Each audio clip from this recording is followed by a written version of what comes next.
ታላቁን የቁጣ ዘመቻ አጠናክረን በሚንቀጥልበት በዚህ ወቅት ዋነኛ ትኩረታችን የኃይልና የነዳጅ አቅርቦት ለዓለም ያለማቋረጥ እንዲደርስ ማድረግ ነው። ይህ የሽብርተኛ አገዛዝ ዓለምን በታጋችነት ይዞ የዓለምን የነዳጅ አቅርቦት ለማደናቀፍ የሚያደርገውን ሙከራ በፍጹም አልፈቅድም። ኢራን ይህን ለማድረግ የምትሞክር ከሆነ አሁን ከደረሰባት እጅግ የከፋና ጠንካራ ድብደባ ይጠብቃታል።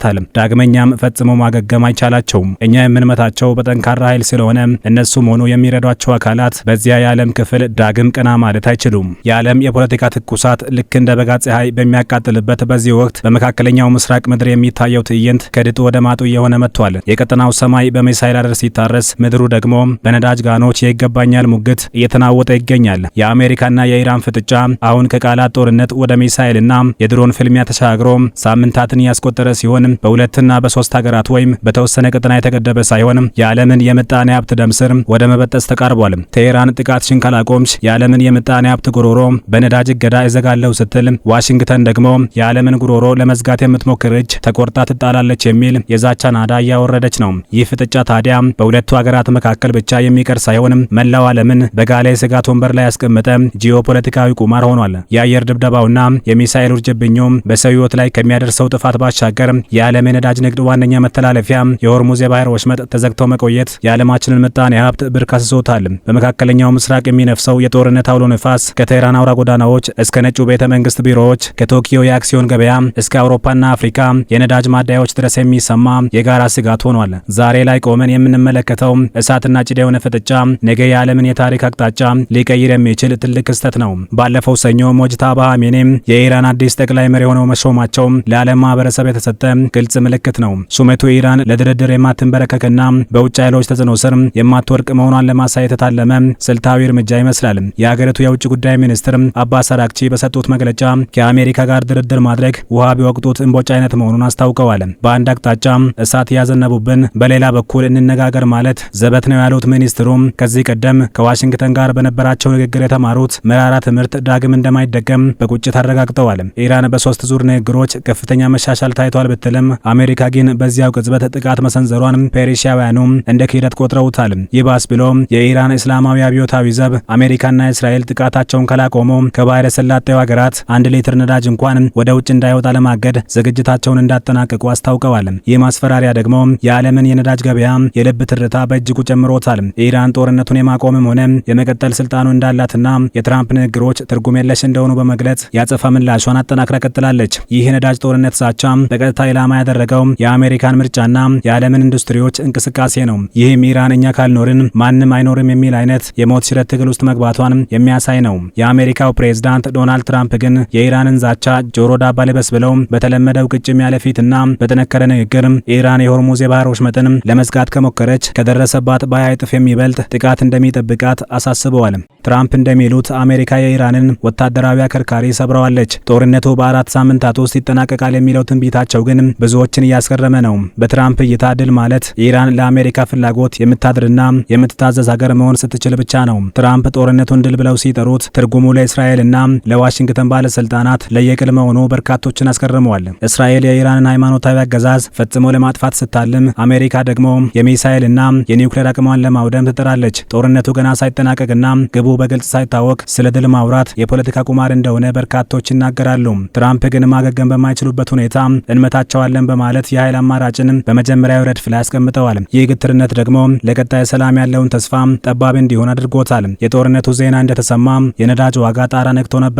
የድፍድፍ ነዳጅ ዋጋ በቅጽበት የ29 በመቶ ጭማሪ በማሳየት ወደ 2022 ከፍተኛ ዋጋ ተመልሶ ነበር። ሆኖም ትራምፕ ጦርነቱ በአጭር ጊዜ ያልቃል ብለው መናገራቸውና ከሩሲያው ፕሬዝዳንት ቭላድሚር ፑቲን ጋር መነጋገራቸው ገበያውን መልሶ አረጋግቶታል። ሆኖም ይህ መረጋጋት ከጥቂት ቀናት የሚዘላ አይመስልም። የሆርሙዝ ባህር ወሽመጥ ለአንድ ሳምንት መዘጋቱ ታንከሮች እንዳይንቀሳቀሱና አምራቾች ነዳጅ መቅዳት እንዲያቆሙ አድርጓቸዋል ነው የተባለው። ይህ ደግሞ በዓለም ዙሪያ ያሉ የኢንዱስትሪ ውጤቶችን ዋጋ እንደሚሰቅለው ይጠበቃል። ትራምፕ በሩሲያ ነዳጅ ላይ የጣሉትን ማዕቀብ ለማላላት ማሰባቸው ግን አጋሮቻቸውን ሳያስገርም አልቀረም። ለራስ ሲቆርሱ ያሳንሱ እንዲሉ ትራምፕ የራሳቸውን የፖለቲካ ህልውና ለመታደግና የነዳጅ ዋጋን ለመቀነስ የዓለምን የዲፕሎማሲ መሪ ወደ ጎን አድርገው የፑቲንን ደጅ መጥናታቸው የጭንቅ ጊዜ ወዳጅነት አስመስሎባቸዋል። አሜሪካ በሀገር ውስጥ ያለውን የነዳጅ ዋጋ ንረት ለማስተንፈስ ስትል ከቀድሞ ባላንጣዋ ሩሲያ ጋር ለመታረቅ ሙከራ ማድረጓ በዩክሬኑ ጦርነት ላይ ያላትን አቋም ጥያቄ ምልክት ውስጥ ከተውታል። በሎስ አንጀለስ ያሉ አሽከርካሪዎች በነዳጅና በምግብ መካከል ምርጫ ውስጥ ገብተናል ሲሉ ማማረራቸው ለትራምፕ በመጪው ኅዳር ለሚካሄደው የስልጣን ዘመን አጋማሽ ምርጫ ትልቅ ራስ ምታት መሆኑ አይቀሬ ይመስላል። ከዚህ ፖለቲካዊ ጥንቅጥ በስተጀርባ ግን ትልቅ ሰብአዊ ቀውስም ተደቅኗል። ከየካቲት ወር መጨረሻ ጀምሮ በተሰነዘሩ ጥቃቶች ከ1300 በላይ የኢራን ንጹሃን ዜጎች ህይወት ሲያልፍ በሺዎች የሚቆጠሩት ደግሞ ቆስለዋል። የቴህራን የነዳጅ ማጣሪያዎች መመታታቸው ከተማዋን በጥቁር ጭስ አልብሷታል። የዓለም ጤና ድርጅት ዋና ዳይሬክተር ዶክተር ቴዎድሮስ አዳኖም ይህ የአየር ብክለትና የኬሚካል ጋዝ ለጤና ጠንቅና ለምግብ ዋስትና ስጋት ነው ብለዋል። ጦርነቱ ከሰው ልጅ እልቂት በተጨማሪ የአካባቢ ብክለትን እያስከተለ መምጣቱ ለቀጣዩ ትውልድ የሚተርፍ ጠባሳ ነው። ጦርነቱ ወደ ሊባኖስና ቱርክም የተስፋፋ ነው ተብሏል። ቱርክ በኔቶ የአየር መከላከያ ስርዓት ከኢራን የተወነጨፈባትን ሚሳኤል ማክሸፏን ስታስታውቅ፣ እስራኤል ደግሞ በቤይሩት ላይ የምታደርገውን ጥቃት አጠናክራ ቀጥላለች። የኢራን ሴት እግር ኳስ ተጫዋቾችም በአውስትራሊያ ጥገኝነት መጠየቃቸው ደግሞ የሀገሪቱ የውስጥ ስብራትና ፍርሃት ምን ያህል ጥልቅ እንደሆነ ያሳያል። አውስትራሊያም ለተባበሩት አረብ ኤምሬቶች የሚሳኤል መከላከያና የክትትል አውሮፕላኖችን እልካለው ማለቷ የቀጠናው ሀገራት ለጦርነት እየተዘጋጁ መሆኑን ያሳያል። ይህ ደግሞ ግጭቱን ከሁለትዮሽ ፍጥጫ ወደ ዓለም አቀፍ ቀውስ እየቀየረው መሆኑን ያመላክታል። ኢራን ነዳጅን እንደ ጋሻ አድርጋ የዓለምን ምጣኔ ሀብት አንቃ ለመያዝ ስትሞክር፣ አሜሪካ ደግሞ በኃይል በትሯ ቴህራንን ለማንበርከክ እየፎከረችና የዛተች ነው። ሆኖም የጦርነትን ጅማሮ እንጂ ፍጻሜውን የሚያውቅ እንደሌለ ማሳያ ሆኗል። የኢራን አዲሱ ከፍተኛ መሪ ሙጅታባ ኻሜኒ ጽኑ አቋምና የትራምፕ ግትርነት ሲጋጩ መሃል ላይ የሚደቁት የሀገሪቱ ንጹሃን ዜጎችና የዓለም ምጣኔ ሀብት ነው። በአሜሪካ የውስጥ ፖለቲካ 67 በመቶ የሚሆነው ህዝብ የነዳጅ ዋጋ ጭማሪን ሲፈራ 29 በመቶ ብቻ ጦርነቱን መደገፋቸው ለትራምፕ መንግስት ትልቅ የቤት ስራ ነው። የነዳጅ ዋጋ መውጣትና መውረድ የዓለምን ገበያ ልክ እንደ ባህር ሞገድ ሲያናውጠው መፍትሄው በጠመንጃ አፈሙዝ ሳይሆን በጠረጴዛ ዙሪያ ብቻ እንደሆነ በርካቶች ያምኑበታል። ነገር ግን አሁን ያለው ሁኔታ የሰላም ድምጽ ጠፍቶ የጦርነት ነጋሪት እየተጎሰመ ነው። ቴህራንና ዋሽንግተን እርስ በርሳቸው የማን አባቱ ገደል ገባ በሚባባሉበት በዚህ ወቅት ምድራችን በጥፋት ጠርዝ ላይ ቆማለች። ዓለም አሁን በትኩረት የምትጠብቀው የሆርሙዝ የባህር ወሽመጥ ለነዳጅ ጫኝ መርከቦች ክፍት ሆኖ ይቀጥላል ወይስ የአዲሱ የዓለም ጦርነት መጫሪያ ይሆናል የሚለውን ነው። የቀጣዮቹ ሳምንታት ክስተቶች የዓለምን የኃይል ሚዛን የሚወስኑ ይሆናሉ። የዲፕሎማሲው ጥረት ካልተሳካ ግን የሰው ልጅ የታሪክ መዝገብ ሌላ ጥቁር ጠባሳ ሊያርፍበት የመጨረሻዎቹ ምዕራፍ ላይ ደርሷል። ይህ ጊዜ የሚፈታው እንቆቅልሽ ቢሆንም የጥፋቱ ግንባር ቀደም ተጎጂዎች ግን ያለ ኃጢአታቸው የሚረግፉ ሰላማዊ ዜጎች ናቸው። ዛሬ ላይ ለድርድር የሚዘረጋ እጅ ሳይሆን ለጥቃት የሚሳኤል ሰይፍ የሚመዝና ቃታ የሚስብ ተበራክቷል። ከዚህ የጦርነት ነጋሪት አንዲት የሰላም ጠብታ እንደምትበልጥ ሁሉም ልብ የሚለው ቢሆንም በባህረ ሰላጤው ላይ እየነፈሰ ያለው የባሩድ ጭስ ይህን እሳቤ የበላው ይመስላል።